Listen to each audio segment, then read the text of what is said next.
According to Aristotle, politics is a noble activity by which men decide the rules they will live by and the goals they will collectively pursue.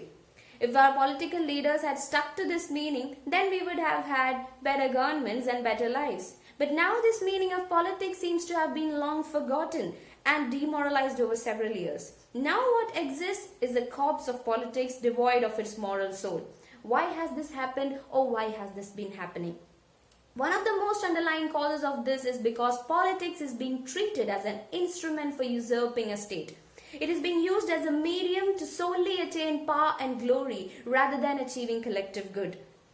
It will not be long when the soul of politics will be crushed and dictatorship takes its role. We all know what happened when the power vested in the hands of a man named Hitler.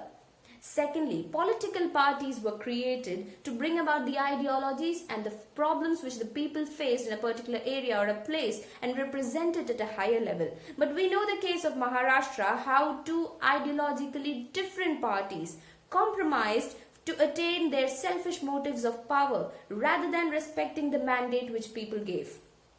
There is a steep declination in the objective of politics these days.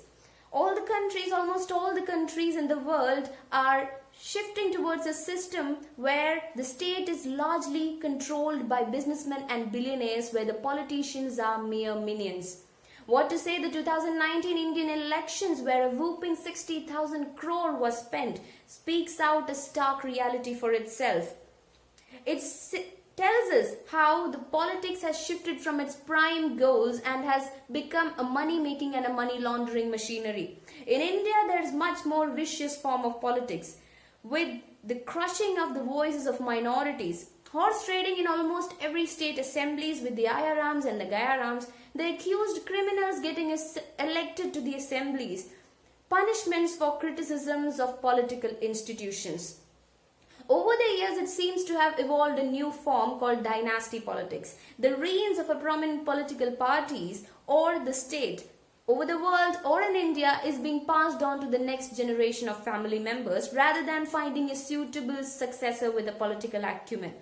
The opinions, suggestions and expressions of a people matter a lot in politics. It forms the crux of politics, but these people who are voicing their opinions and expressions and thoughts are being killed and punished by the political mass murderers. States like Kerala witness political murders of many innocents. This is leading to the criminalization of politics. And in India, the most dangerous form of politics has evolved, which is called the religion-based politics. It has created hatred in the minds of people who once used to live like a family. People are killing and lynching brothers in the names of politicians and acting on their whims who don't even realize the true meaning of politics.